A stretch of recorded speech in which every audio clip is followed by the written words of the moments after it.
Hello. Hi, everybody. I'm Declan DeWitt Hall, and this is my beloved wife, Suzanne, Howdy. from the Word to Love movement. And here we are with our Friday Live chat. It's Friday again. Right. What do you want to talk about? We are going to talk about purity culture. Again, we've talked about this some months ago. Right. But we're circling back because it's hot. Yeah, it's in the news a lot. It's been all over social media, and a lot of people are talking about it and venting. There's some rage, there's sadness, there's confusion, all of which is okay. It's just part of your experience of deconstructing some of your beliefs and things that you've been taught and what has happened to you in your life.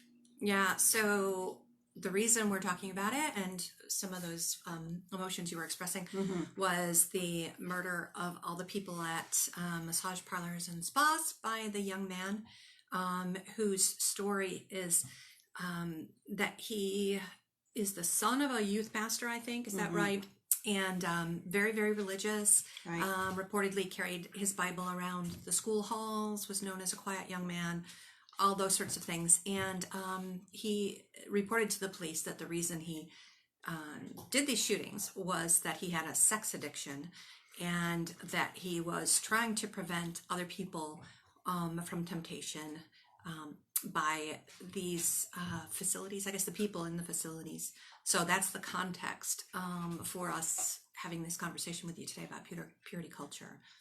Yeah, it's been a week that's been extremely painful in our country to see such hatred. I mean, this was a hate crime. What it was fueled by is a lot of hatred and bigotry, and I believe purity culture lies that led him to be very destructive. So we'll go back to what purity culture is. A lot of people who were kind of raised in church or even adults in church over the last couple of decades, there were things like purity rings, vows that you would sign that you wouldn't have sex until marriage, and lots of teachings, lots of books for women, girls, about how to behave so that men wouldn't be tempted by you. And it's very much built into the evangelical church mindset. So much so that it also kind of crosses over into culture more widely, I think. It's very problematic in a number of ways. One is that it creates women who end up, when they are finally, they try to not be sexually active until they are married, and then when they are married, they often have sexual dysfunction because they were raised with the idea that sex is bad and sex is dirty.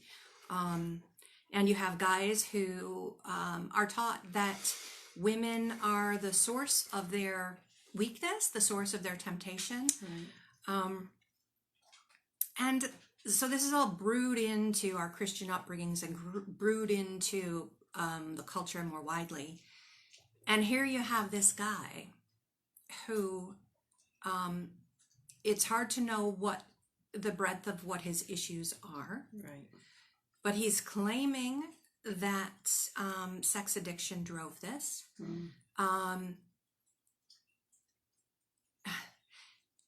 Pornography has been a focus of a lot of the sort of purity culture movement and pornography addiction.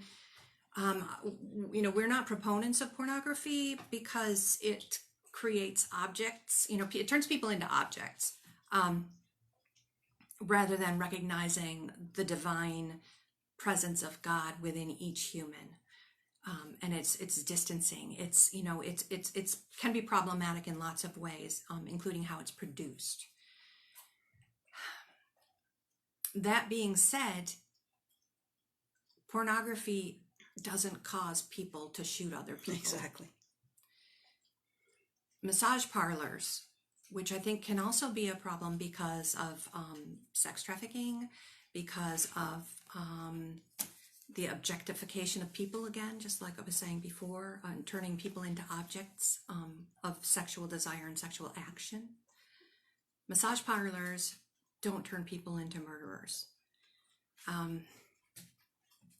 Purity culture shapes people and thought to blame victims for the circumstances they were in when they're abused, when they're raped, when they're murdered, when they're targeted for harassment.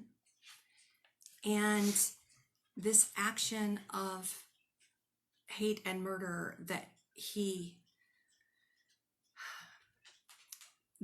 entered into was the ultimate objectification of people. It turned human beings into objects that he could destroy because they were a temptation to him and potentially a temptation to others, as if he has no authority over his own body, over his own mind, and over his own actions, that he thinks that removing women who are tempting is okay, and that it's an action that some sort of a godly person would do.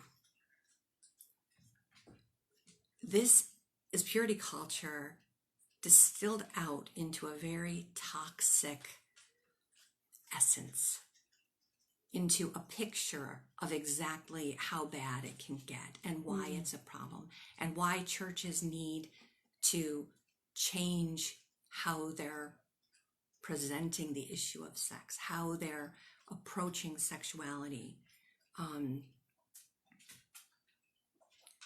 I just talked a long time.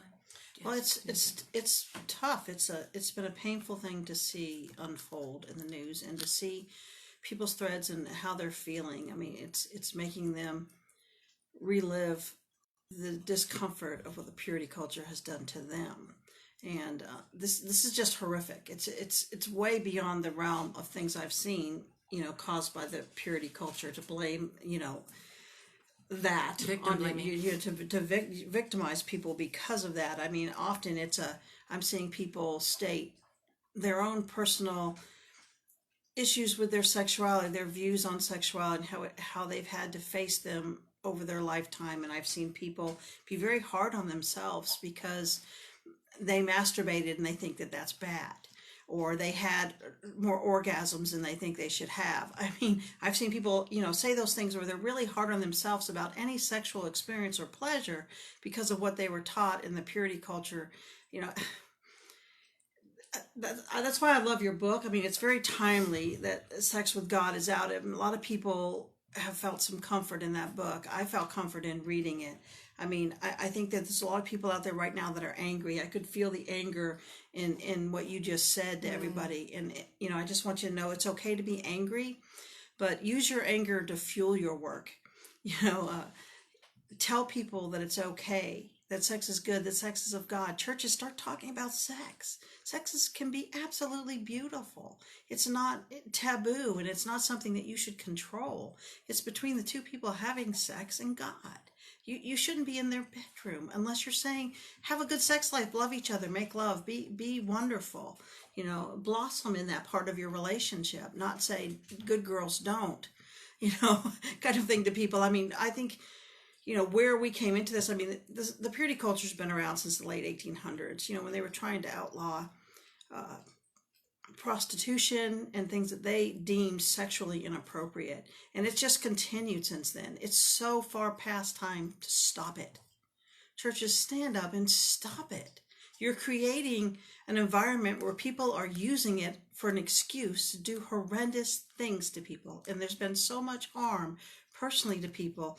Just normal people that don't have all the issues this guy had have been harmed from the purity culture. And it's just so far way past time for that to stop. Yeah. So, if you're seeing, if you're attending a church and you're seeing people or no people, family members or friends who are blaming the fact that these not institutions, what would you call them? That these places exist, right, that pornography exists. Those are issues that are legitimate topics of conversation. However, they are not to blame for what happened. Mm-hmm.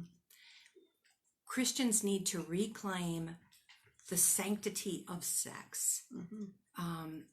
Churches need to not be afraid to talk about sex. They need to stop treating it as if it's dirty and right, claiming it as if it's beauty, which it is. We hope, this isn't meant to be a book promotion thing. all the books that I write and all the books that you help inspire and get the word out about are designed to be helpful tools for creating change. Sex with God is meant to try to start shifting conversations away from sex being dirty and shameful, so that we can stop having people going to the point that this guy did because of his own thoughts about sex, or to stop anyone from accepting that as an excuse for any kind of bad behavior, any kind of assault, any kind of harassment, whether it's small in words, a simple touch, a grope that wasn't asked for, or the murder of a mass murder.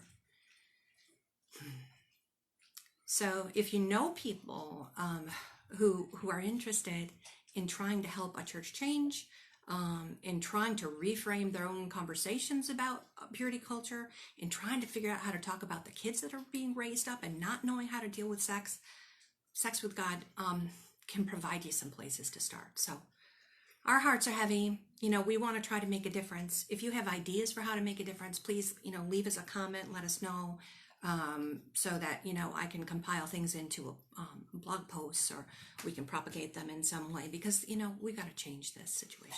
Yeah, we also want you to know that occasionally we have a couple books on hand that could be art copies, or that we have extra that we could send to somebody. I mean, send us a direct message if you know somebody that could use that book that would really help them, that are suffering, or they can't afford it. Because every once in a while we'll have a donor give us a little bit of money and say this is for a book to give to somebody, or something like that. We're not wealthy people, or we just send them to every church. It's time for churches to stop saying that hateful, bad things are from God, and calling things that are not hateful and are not bad. LGBTQ people, community, family, allies. We are good. Love is good. God is love. And sex is good. Period. So let us know if there's somebody that needs a book that can't afford it. Send us a direct message. I'm going to put a meme up later for you to vent some of your thoughts on purity culture. And I'm hoping that some of you can talk back and forth. For others who want to talk in a more private group situation, I'll share the Sex and Spirituality discussion group, which is a closed private group, and you can share anything that's going on. Sometimes just venting with like-minded people helps a lot, and we've all been through different situations in churches and in our upbringing that's harmed us or emotionally stunted us a little bit, maybe physically. So we'll put that out there for you. That's all part of deconstructing. Deconstructing is not a bad word. It's questioning. Questioning is good. If your religion tells you cannot question, you're in the wrong religion. God is a God who likes you to talk to them. God is a God who likes questions and wants to enter into those with you. God is a God that likes you being you. God is a God that gave you sex and created sex in all of its beauty. So enjoy it this weekend. By yourself or with someone There else. you go. You want to make sure you invite God in, okay? There you go. And with that, we leave you. We love you. We will talk to you all again next week, okay? And, pray for all the families involved in this situation. So painful. And may our nation change. Yeah. Amen. Amen. All right. Take care.